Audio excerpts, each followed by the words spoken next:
Olá, meu nome é Aressa Rios, sou arte educadora e hoje eu vim falar para vocês um pouquinho sobre o artista Diego Rivera. Num outro vídeo que eu deixei aqui para vocês, eu falei da Frida Kahlo, que foi uma das suas esposas, e não tem como falar da Frida sem mencionar Diego, assim como não tem como falar de Diego sem mencionar a Frida pelos grandes artistas que foram, né? Então, não só a Frida Kahlo, como também o Diego, no início do século XX, não só no México, como também a contribuição e o legado que eles deixaram na história da arte mundialmente. Então, hoje, falando um pouquinho de Diego, Diego Rivera nasceu no dia 8 de dezembro de 1886, na cidade de Guanajuato, no México, e ele, um fato que poucos sabem, quando ele nasce, ele tem um irmão gêmeo, e esse irmão gêmeo dele acaba morrendo com cerca de 2 anos de idade, o que faz com que Diego passe por um processo aí nesse momento de rejeição da mãe, né? Ele tem durante a vida toda uma relação bem conturbada com a mãe dele, e isso vai interferir na sua vida futura, na forma como ele se relaciona, né, consigo mesmo e com as mulheres ao seu redor. Então, ele passa por esse momento, né? A família passa por esse momento, e com mais ou menos 6 anos eles se mudam para a cidade do México, e lá o pai do Diego começa a perceber o seu talento através de desenhos, de esboços, de desenhos que ele já fazia enquanto criança, e diante disso o pai então estimula Diego a investir nisso, né? Nesse seu talento. Então, ele se matricula na Academia de Belas Artes de São Carlos. E lá ele começa a produzir uma série de trabalhos e já começa a se destacar dentro da Academia de Belas Artes, dentre os outros alunos e artistas que estão ali pintando, mesmo sendo ainda muito jovem, né? E quando ele tem mais ou menos 21 anos, ele ganha uma bolsa, né, por conta desse seu talento, desse seu destaque, para estudar na Espanha, né, para ir para a Europa estudar, e ele vai para a Espanha.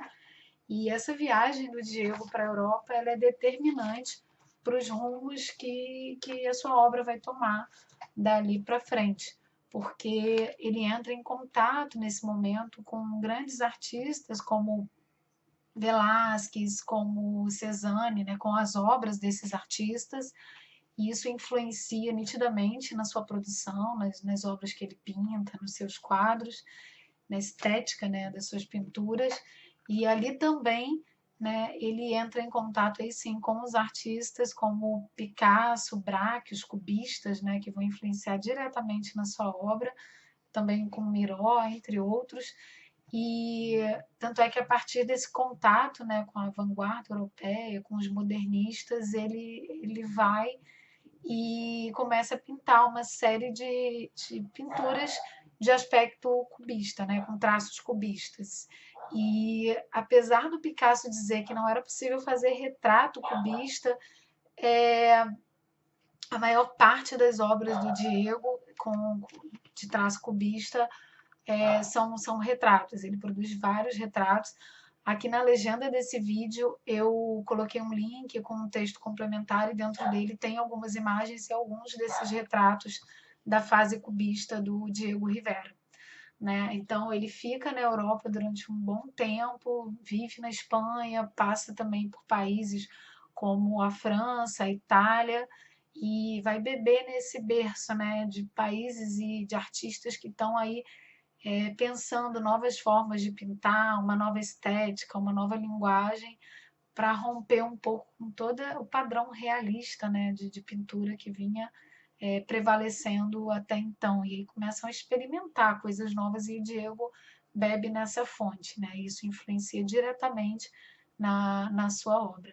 Então ele fica ali um bom tempo, e por volta de 1921 ele volta ao México, e nesse mesmo momento ele conhece a Frida Kahlo, né? No vídeo eu falei para vocês, ela vai até ele para levar as pinturas dela para ele conhecer, para ele analisar, e aí eles se apaixonam, e se casam. Ela não é a primeira esposa do Diego, ele já havia tido 2 casamentos anteriores com uma artista que ele conheceu enquanto estava na Espanha, com quem ele tem um filho e depois ela morre, e depois com uma segunda esposa com quem ele casa, tem 2 filhas, e a Frida é a terceira, né, nessa sucessão de casamentos, e com quem ele fica grande parte da vida dele.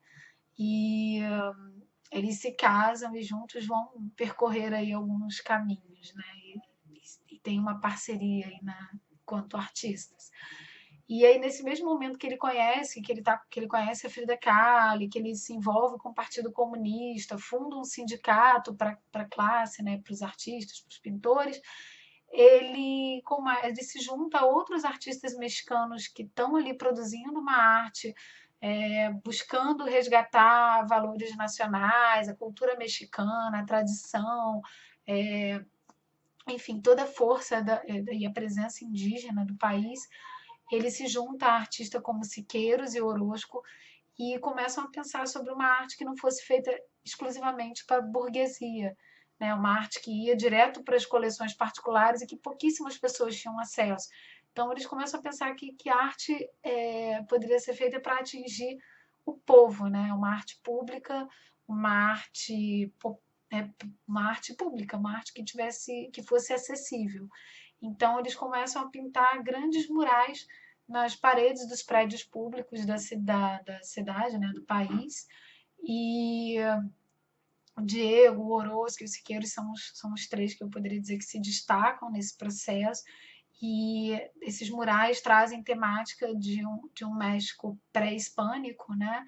Uma pintura indigenista, né? Também eles narram também o processo violento de colonização espanhola e, bom, trazem as lutas populares para dentro dessa cena da Revolução Mexicana, né? A gente está no momento pós-Revolução Mexicana, mas que ainda esses ares da Revolução estão ali, né? Tudo que o México está buscando enquanto nação, a arte também está trazendo essa discussão e isso está presente nos murais desses artistas. É importante também dizer assim, que, em relação a isso, aos murais do Diego Rivera, há algumas análises que veem isso de uma forma diferente, porque o Diego ele nasce numa família abastada, numa família que tem dinheiro, que tem poder aquisitivo, e por conta disso, alguns historiadores e até mesmo artistas criticavam a postura dele, né? Diziam que ele era superficial, que ele era, na verdade, um grande oportunista, porque o governo financiava a pintura desses murais e muitos diziam que o Diego estava ali só para se aproveitar de todo esse cenário, né? Que na verdade ele seria um verdadeiro burguês. Então, não estou aqui para, né, fazer esse tipo de análise, mas é importante pontuar que há diferentes olhares para essa questão e que é importante mencionar também isso aqui, né? E nessa mesma época, durante toda a década de 20, ele pinta esses murais, pinta o anfiteatro da cidade, pinta o Palácio Nacional, que é um dos murais mais conhecidos dele, e em 1930 ele é contratado para pintar um mural nos Estados Unidos, no Rockefeller Center, que é um complexo de 19 prédios comerciais, e ele vai com a Frida para lá, eles moram de 30 até 1930 até 1934 nos Estados Unidos, é o período que ele está ali produzindo esse mural, e ele vai para o Rockefeller, assina um contrato com a família, com algumas regras para ele pintar esse mural, mas ele resolve subverter essas regras e coloca alguns símbolos, como a figura de Lenin, símbolos comunistas, como a figura de Lenin ali dentro do mural. Então, quando a imprensa descobre, quando eles veem que isso está sendo feito, a família fala, não tem condição, você tem que tirar esses símbolos aí que não são símbolos do capitalismo, né? E ele está nos Estados Unidos, no berço do capitalismo, então eles falam, ou você retira ou a gente não vai poder expor esse mural. Né? A gente já rompeu o contrato. E o Diego resolve não dar espaço para trás. Então, o mural que ele fez, num primeiro momento, ele é coberto e, em seguida, ele é totalmente destruído. E aí o Diego volta com a Frida para o México novamente em 1934, e um ano após o retorno, em 1935, ele refaz esse mural. Em 1935 ele refaz esse mural já no México e pinta novamente ele, esse mural que havia sido destruído nos Estados Unidos, ele refaz um ano depois, como forma de manter aí esse registro vivo, né? Bom, durante toda essa trajetória, ele continua, assim, quando ele volta para o México, ele pinta, continua pintando esses murais sendo contratado, né, dá continuidade a uma série de outros murais. Diego deixa de legado mais de 6 mil, quase 7 mil metros quadrados de murais pintados. É importante também dizer que quando o MoMA foi inaugurado, né, o Museu de Arte Moderna, ele, nos Estados Unidos, ele é o segundo artista a fazer uma exposição individual no MoMA, coisa que só o Matisse tinha feito antes. Então, mais de 100 obras do Diego são expostas no MoMA, o que para um artista latino-americano, mexicano, é um grande feito dentro da história da arte, né? Um espaço, digamos, consagrado a uma elite da arte, eles permitirem que a segunda exposição individual seja feita por um artista mexicano, né? Então, latino. Então, isso é um feito que não tem como a gente não pontuar aqui. E ele segue pintando e deixa uma vasta obra, né? Deixa não sei quantos retratos, mais de 5 mil desenhos, enfim. E a casa dele vira uma forma de conhecer, né? Ter acesso às obras dele.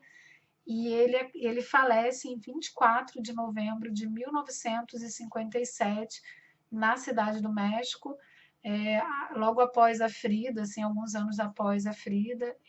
Depois que a Frida falece, ele ainda chega a ter um quarto casamento, mas logo em seguida ele morre e deixa todo esse legado para gente, não só das pinturas, né, que ele fez, mas de todas as obras muralistas, que o muralismo vai muito além do Diego Rivera, mas não há como falar de muralismo sem mencionar o nome do Diego Rivera. Então ele deixa esse legado para a arte mexicana e para as artes como um todo dentro do cenário mundial da história da arte, tá bom? Bom, eu deixei aqui embaixo nesse vídeo, como eu já disse, um link com um texto complementar, onde tem mais detalhes sobre a biografia do Diego, onde eu falo um pouco sobre o muralismo, onde eu deixo algumas imagens, né, desses murais e de pinturas que ele já fez, os retratos da fase cubista dele, e também no final tem as fontes de referência, algumas fontes, para vocês buscarem um pouco mais, algumas fontes que eu usei, tem um link de um documentário, também para quem quiser assistir. E é isso, eu espero que vocês tenham gostado, que eu tenha contribuído um pouquinho aí para vocês conhecerem um pouquinho mais do universo do Diego Rivera. E até o nosso próximo vídeo. Tchau, tchau!